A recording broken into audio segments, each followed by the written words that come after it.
Amigos, bienvenidos. Esto es De Camino, programa 349. Nuestra vertiente 3 es la que tiene que ver con primeros cristianos.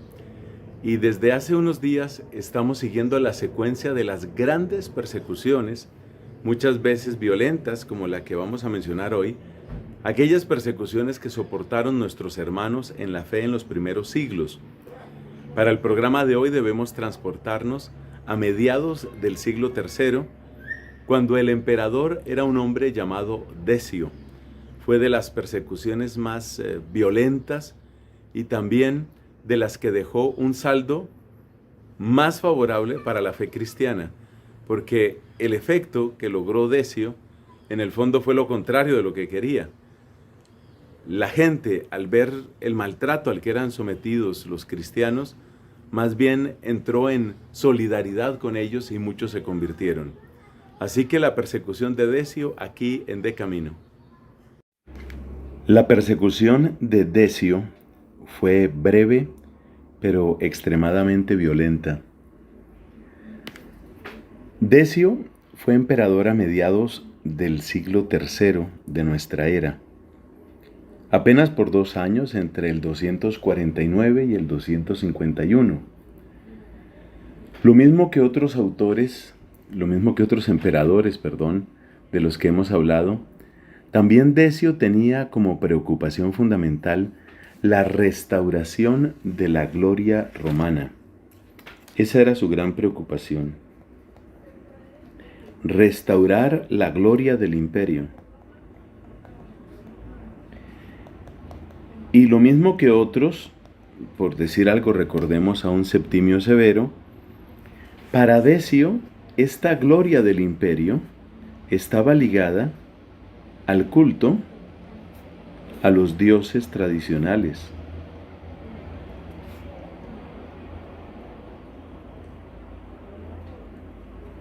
Recordemos que para los romanos, en general para los romanos, también para Decio, para los romanos la religión tenía una especie de combinación de lo social y lo supersticioso.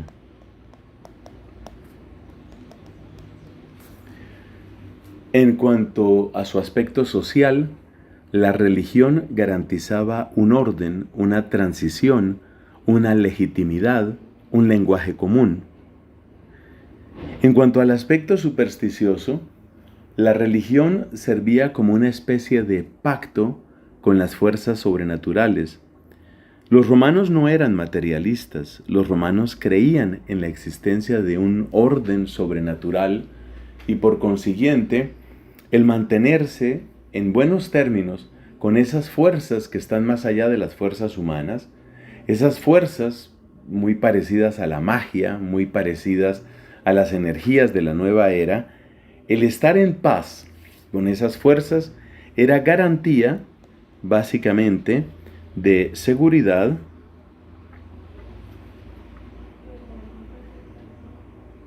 y garantía de prosperidad. Con esta manera de mirar la religión, este era su modo de ver la religión, es bastante explicable que ellos miraran con preocupación cómo el cristianismo no dejaba de crecer. Para ellos, el cristianismo era una especie de traición a los valores tradicionales, a los dioses tradicionales. Entonces, Decio, lo mismo que otros emperadores, lanza una persecución no directamente por un odio hacia los cristianos en cuanto tales, sino más bien por lo que ellos significan como grietas dentro de la solidez que debe tener el imperio. Hay que recordar aquí que la vida de Decio estuvo marcada por los ataques y la resistencia en términos militares. Él fue básicamente un soldado. De hecho, fue proclamado emperador por sus propias tropas en el 249. Es un militar Es un hombre consciente del deber y es un hombre que podemos llamar abnegado. Por ejemplo, cuando las tropas le proclaman emperador, él no quería ser emperador, pero oponerse a las tropas que eran su fuerza, que eran su mundo, que eran en cierto sentido su respaldo, pues es algo que él no iba a hacer. Entonces tuvo que luchar con las tropas del emperador que había entonces. Son tiempos terriblemente tormentosos y como fruto de esa lucha, pues él queda como emperador. Por cierto, conviene recordar algo sobre su muerte. Muere en el año 251, tratando de defender las fronteras del imperio en una batalla, la batalla llamada de Abrito. Muere de una manera trágica. Incluso hubo rumores de que había sido traicionado por sus propias tropas, pero esto parece infundado. ¿En qué consistió entonces la persecución de Decio? Él quiere asegurar que la Roma de siempre permanece. Recordemos que para ellos este lema tiene validez. Roma eterna. Roma debe permanecer para siempre. En cierto sentido, y yo diría que es el emperador en el que esto se ve más claro, la persecución de Decio es la guerra entre una Roma convertida en una especie de diosa, en un ídolo, y este ídolo contra la fe cristiana. No hay espacio para más dioses fuera de esa Roma idolatrada. Roma idolatrada porque es vista como una república, como un modo perfecto de vida. Bueno, perfecto dentro de lo que pueden ser perfectas las cosas humanas. Entonces, Decio ante todo quiere asegurar la adhesión de todos los ciudadanos a Roma, la adhesión a los valores romanos. Esto es lo fundamental de la persecución de este hombre. Lo que quiere es el propósito, asegurar la adhesión de todos, a Roma y a los valores romanos. Y entonces aquí va a aparecer una fórmula muy típica de las persecuciones. Esa fórmula es: tienes que darle culto al emperador. Tienes que darle culto a Roma.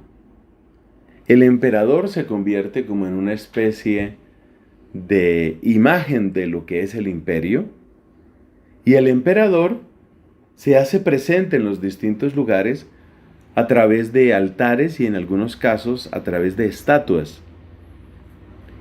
Entonces el modo de la persecución, ¿cuál era? Pues hay una estatua, digamos, hay un altar, hay incienso, ¿y qué hay que hacer?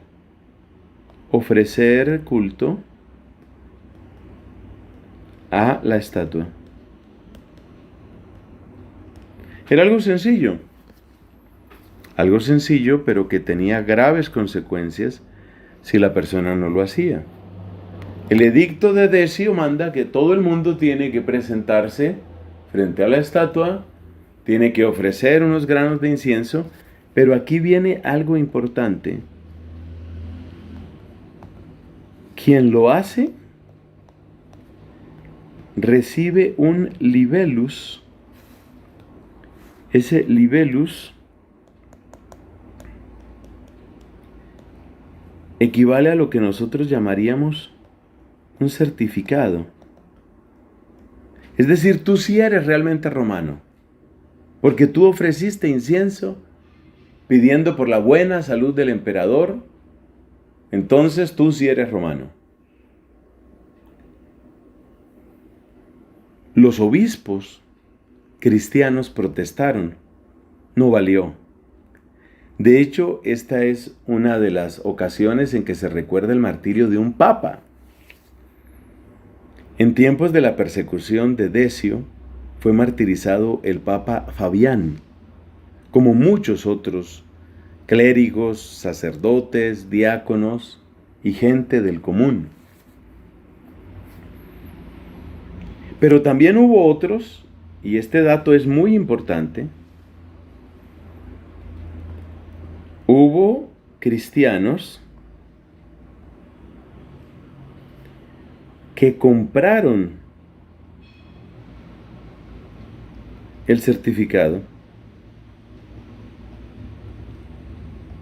Es decir, que ellos no se presentaban para darle culto al emperador, pero tampoco proclamaban su fe, sino simplemente compraban el libellus, compraban el certificado.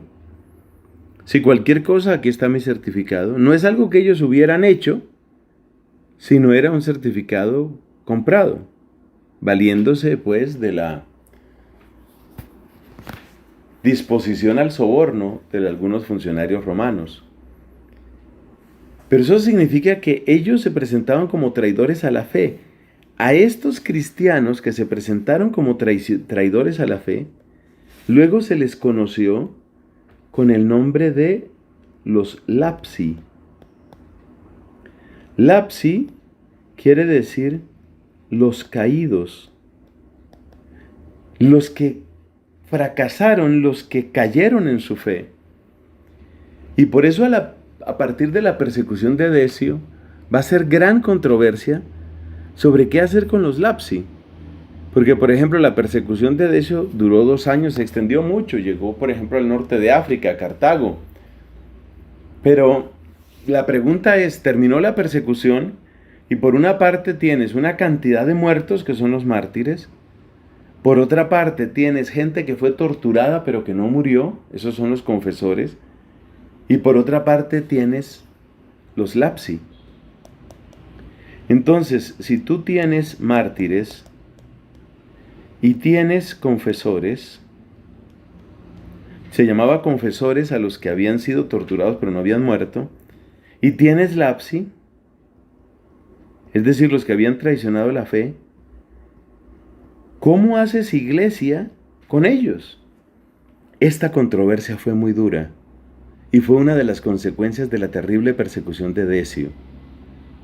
Vamos a seguir mencionando este tema de los lapsi en las siguientes persecuciones. La siguiente, que vino unos 6 años después y que fue terrible, fue la persecución del emperador Valerio.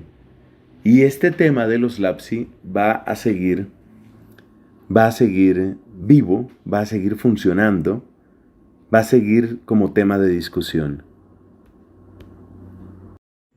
Aquella frase que dijo Tertuliano ya en el siglo II se cumple admirablemente en la persecución de Decio.